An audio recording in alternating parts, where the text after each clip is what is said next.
Hello everyone, it's Matt here, and this is going to be a bit of a different video from the title, which is your passion for trains. Now, this is the phrase your passion for trains actually comes up quite a lot on the What's Neat podcast and What's Neat this month, which you can find on Model Railroad Hobbyists Magazine's YouTube channel, and of course Ken Patterson's YouTube channel for the What's Neat podcast.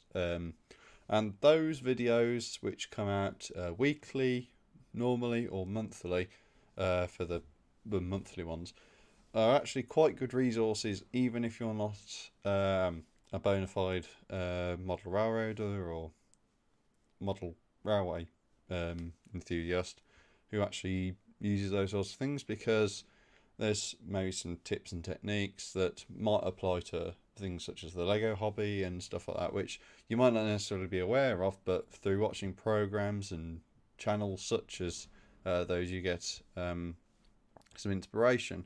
So the reason I'm doing this video is more of a sort of the backstory, because there's not really a backstory to me really, in terms of that. It's fairly plain, but again, it's not something that I've really published on the channel from that perspective.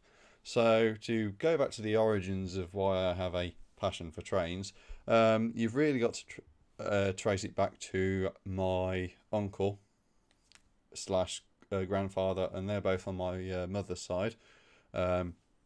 So my grandfather on my mum's side, when he passed away, he had a small to medium collection of model trains and track and that sort of stuff. So that got split up, sort of a bit of a mixture, partly for my family, for me, but the bulk of it went to my uncle. As far as I'm aware, I don't know the entire true story. So what we had was enough to have an oval of track and a few sidings, and that was using a very old Lima controller, I believe, and we also had original Lima 57XX pannier tank, which was actually in like polystyrene foam as the base, with the like a cardboard and cellophane outer wrapper, which was quite weird to me compared to like what most stuff came in. And we also had some coaches and some wagons and some British rail stuff. So we didn't actually have anything Great Western, except for the loco. Everything else was either private industry or British rail stuff. So it was a bit weird from that perspective.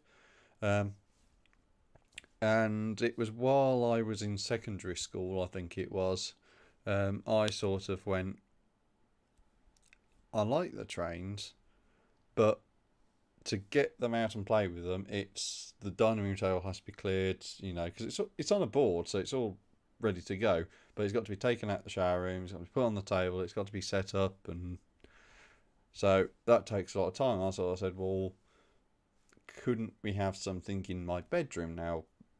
Back then, as a kid, my bedroom was shared between me and my brother, but my brother was able to, and that time I was still sharing my bedroom with my brother. So what my dad did was, I sort of said, well, I like the train, but double O, because obviously I'm British, the double O sort of size is nice, but I can't get much into my bedroom in that case. We'll have to go down to N scale.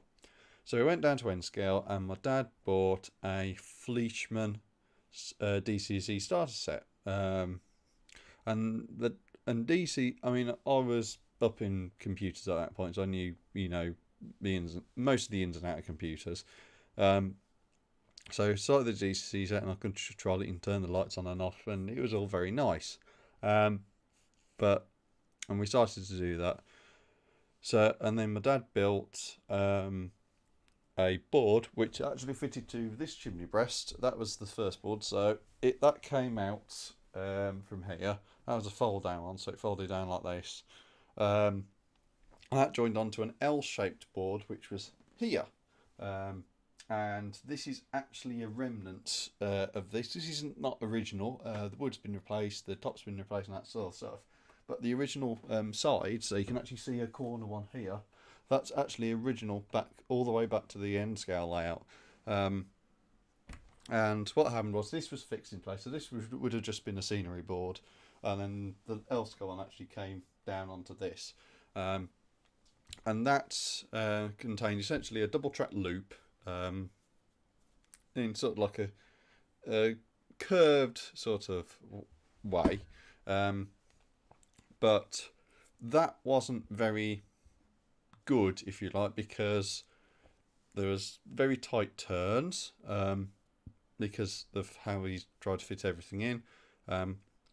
You couldn't use some of it properly because the section sort of here, as it would have been, where the track curved round and then went back to go around the other side, used set track curves, so which were very sharp, and didn't necessarily work properly with some of the locos I wanted to get. There are a few issues as well with some of the trains I was buying. I mean, obviously you've got to buy a loco, then you've got to convert it to DCC. Now, as a kid, that comes with quite a lot of cost because you're paying. Because at this point it was ground farish using the original mould, so you're looking at 50-60 pounds a loco, so a 4F or something like that, plus the DCC cost, and plus any shipping and that sort of stuff. So it soon builds up. And I was getting to the point where I could do the DCC installs myself, so that wasn't an issue. But I having to buy stuff and this sort of stuff, and I couldn't really do much with the layout because obviously it had to be portable, so everything had to be removable and that sort of stuff. Admittedly, things had changed in the room situation, so I actually had the room to myself after a while, so the layout could be permanently down or semi-permanently down, and I would sleep in the opposite corner. But again, the issue was the board was very inflexible, the track layout wasn't that great, operation was limited, because there wasn't much in the way of siding. There was a few little bits on this L board, but not much. And that went on for 2, 3, 4 years. I want to say probably a bit longer than that. And I was just like, N scale is very nice, but I don't really think it's something for me. And I popped this sort of to my dad at an N scale show in Warwickshire, I think it was. Like there was like an Engage meet or something like that, and we were in the coffee section. I was discussing stuff with my dad, and I was just like, it's all right, but. And then I went into it and sort of said, it's limited. We can only have certain stuff, the details, because this is before Dapple. It was just after Dapple had started doing trains, like the proper scale ones. So they'd released their 2251, Great Western Loco and that sort of stuff. And I was just like, it's all right, but we're still behind, 00 and that sort of stuff. So we sort of bundled everything up. We sold all the N scale stuff, and we went back to British 00. So we kept, or we sort of rejigged things a sort of bit, and me and my dad built the woodwork together for the second British 00 stuff. So we relied on a similar sort of setup, except it was now semi-fixed, or mostly fixed, I should say. So we had a board coming out here, and then that actually had a little bit of a curved recess in it, and then it went all along this wall, and then there was a gap in it to have the bridging section to the opposite wall, and then it went into a sort of staging yard behind. And what would happen was, it would go across the bridge and then over to the opposite wall. And I actually tell a lie, it was actually back when I was doing N scale. We built all the woodwork and all that sort of stuff, and then I sort of said, N scale, can we change to 00? So the boards were all repurposed back to 00. And then I laid a load of track, wired it all up, bought a reasonable amount of stuff, not much, I'd got about 2-3 locos, such as a Bachmann Jubilee, 45, 75 I think it was, quite a few wagons and a couple of coaches and that sort of stuff. And I was actually able to do stuff on my previous personal YouTube channel as well, so some of that was actually on there, which has long since gone. I should point out, because it was actually what's turned into this channel, so you can't search for it. So we sort of had that, and after a while I was just, because I like operating, and you can't really do that with British 00, because you've got to fit everything with a K decoupler or something like that, and I like prototypical operation. So I was willing to accept the KDs. The trouble was that a lot of the wagons and stuff I bought didn't have an NEM pocket, and that meant you had to fit everything custom with KDs. So that was a bit of a niggle for me and a bit of a complaint. And I'd fitted the coaching stock I'd got with proper scale 00 screw links. They were slightly coarse in terms of their actual appearance, and I'd actually reduced their size slightly and did some changes and that sort of stuff. So to hold stuff in, use a soldering iron on the metal bit to, force it into the plastic.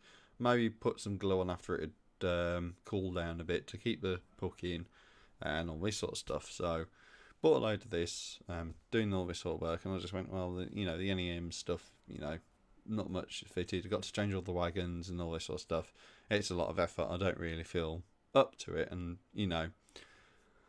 and on the sly, because I hadn't bought much of it, but on the sly I was slowly buying a little bit of HO American. So it started off with a Bachmann H1644 in New Haven McGuinness livery, and I'd bought a few other bits and pieces. This was all from Model Zone, because they'd been selling off some of their stuff. So it was like a covered hopper, a 50-foot boxcar, I think, and a few other bits and pieces. And got this McGuinness Loco, and I was able to run it around on some track on the carpet. And I was just like, this is actually quite nice. There's KD couplers, I can do switching, as I was learning at time. I can do this, I can do that. I can have a screwdriver, I can come down, uncouple them, and it actually works. I can do delayed uncoupling, I can do this, I can do that, which is fantastic. Why do I want to stick to British 00 when I can go to American HO? It all comes pre-fitted with this, I don't have to do any changes. It's neat, I can take it out of the box, run it, put it on the track, recode it, maybe fit some more detail and that sort of stuff, and it's fantastic, and I can do all this. So this was going on for a while, and it got to the point where I think I would have been tail end of college, going into my first job. Possibly before then, I'm not entirely too sure. I just sort of went, I'm going to get rid of the 00 and go to American HO, full form. So I was just like buying into sort of stuff, buying some Bachmann Spectrum heavyweight coaches, that were in New Haven livery, because the H1644 was in McGuinness livery, and I was just like, New Haven. I was looked into it, watched some old railroad films that were on YouTube at the time. It's like, New Haven, I love it. Because I'd heard of the New York Central and Pennsylvania, not really heard of the New Haven. I was just like, I love it. It's nice colour scheme and all that sort of stuff. And I was like, I want it. So New Haven it was, and I was buying a few other species, and then I was looking at some of the stuff and sort of going, oh, actually, the stuff I've bought initially was sort of like 50, sort of like 60s, 70s sort of stuff, maybe tail end 50s. And I was just like, that's not really what I like, because I've been brought up effectively on 1910s to 1940s in sort of like UK steam, and I'd like steam engines, so I'd stuck to like that 20s to 40s ethos, and HO stuff was coming in drips and drabs, maybe buying this, maybe buying that. maybe going to a show and maybe picking up a few items there. And this went on for a couple of years, and I was building a few bits and pieces and that sort of stuff. But the major holdback was the layout, because I could do everything. Like the British one was all right, like the layout, but it wasn't good enough for what I wanted it. It was very restrictive. It was, despite the fact it took up quite a reasonable sort of footprint, it wasn't a footprint conducive to HO scale and doing that sort of stuff. So I was just like, well, that's got to change. And it was around the sort of time that we had a sort of like boom, if you like, of plywood exhibition case manufacturers who would make like exhibition boards out of plywood. Like, it was all laser cut. All you had to do was glue it and possibly screw it together. So it's like, I'll go with that. I'll build an exhibitable model. I can use my trains on it. And, I can work on the modules independently, so I can, build the track, do this, do that, and what have you. It's all fine. Fantastic. But all, I can't remember which CAD program it was. Probably Extract CAD, I think it was. Worked through that, blitzed it, made a little, track diagram, and sort of went, yeah, I need to order that one, and that one. That and one, and do all this sort of stuff, and I'll build the legs myself, because I can buy wood, fit some self-adjusting feet to the underside, drill a hole for the little foot to recess in so it can level, and deal with this, because I'd already tried building my own and sort of gone, no, it's not working. So went to the plywood ones. And then I started doing this and all this sort of stuff, and I got caught up with other things during my life at this point, because I was going through a period of change. I was just like, after a while, I was just like, yeah, this is taking longer than I'd like. There wasn't really anywhere to store them once they were complete. So I've gotten to the point of assembling them. And I got a few assembled, but I was just like, well, I can't do track until I've got the legs. So I was starting to make some of the legs. But it's just like, I can't do this because of X, Y, Z, and I haven't got this bit done, I haven't got that bit done. I've got this one, but not that one built, and it sort of became a bit of a mess and all this sort of stuff. And I was just like, so I'd been spending all this money, and stuff wasn't working out because I hadn't got this done, that sort of stuff. I was just like, I'm not really enjoying, model trains. So I was just like, I was looking at all the costs, and I was just like, this isn't really working out for me. And by that sort of point, I'd been starting to pick up on Lego again, because obviously the stuff was coming out like space shuttles and that sort of stuff, which was more adult orientated, because I transitioned to an adult a while ago, and I was just like, well, why don't I combine the best of both worlds? I can go to Lego trains. They're bigger than HO. They've still got easy to use couplers, because they're magnetic. If I want to, I can probably fit O scale KDs, so I can have realistic operation should I really want to push the boat in that direction. I'm free to do whatever I want. I'm not reliant on manufacturers, because building a model would take too long. Because by this point, everything's taking too long. So I can't even go to scratch building to do some of this. And I was like, this is going to take too long. I haven't got anywhere permanent to put it up. There's not enough room in my house for it. I can't find anywhere to store it in the shed of the garage. I'm gonna have to get rid of it. And I'll go to Lego models, and then just sell all the HO stuff off. And after a while, I managed to get rid of a few bits and pieces and do this and do that, and get a good portion of it gone, and tidied up. And it was, it wasn't really until I think the second or third Brick Model Railroad kit, I'd actually sold all the HO stuff. So the boards had gone to one seller, because they're partly assembled, so they went to one seller. All the model trains and stuff had been sold separately to Hattons and Rousel Sheffield, because I'd been splitting it up and selling some of it off, sort of like a tail. At the tail end, I was sort of splitting off and refocusing, and I was just like, I'll get rid of this portion of stuff because it gives me money. I can spend it on other stuff. I was like, I'll sell all of that, and get this, that, and the other.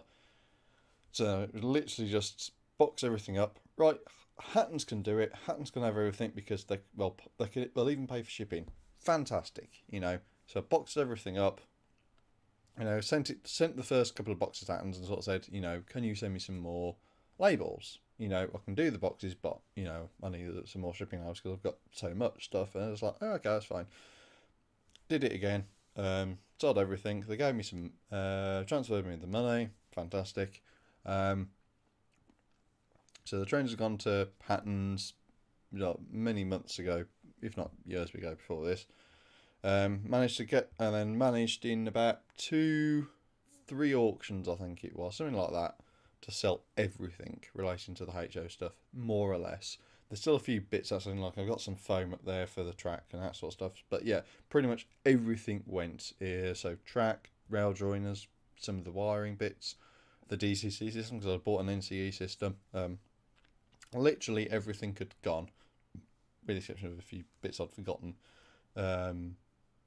So all that's gone. And eventually, a few bits and pieces happened, and by the time I was selling the HO stuff off, because it was only happened like wasn't last year, I think, possibly 2017. I'm not entirely too sure, but I think it was probably last year. So it's really been held on for quite a long time. I was just like, it needs to go. Get rid of everything. Everything was got rid of.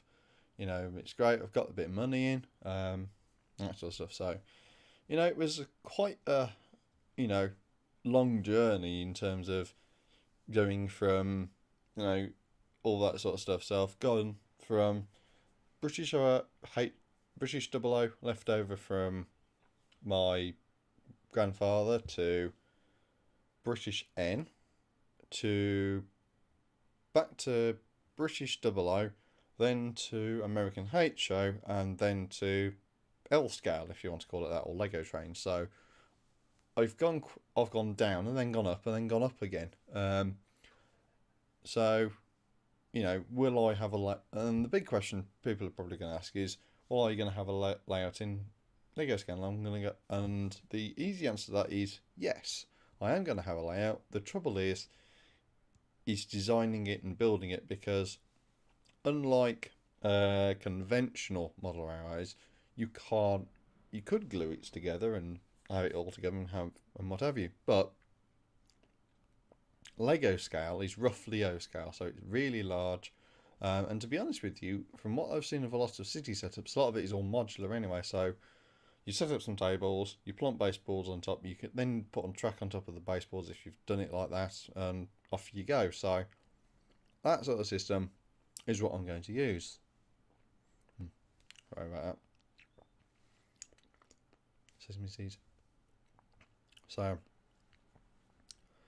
yeah, it's sort of like I'm going to have a layout, but I can do it on my own terms. It can be modular, and that's where I've got to now. So, the passion for trains has been there pretty much since I was a youngster, because it's all started off really with, as most kids have done from sort of my generation, Thomas the Tank Engine being on the television. So, that coupled with my family effectively is the start of why I went to modelling trains. So, that's really the passion for trains, if you want to call it that, and the history about me and model trains. So, so that's it really from this video. I'm going to trim it in editing and tidy up a few bits and pieces. So yeah, this is just a quick bit of history, if you like, and I'll see you on some more content coming up soon.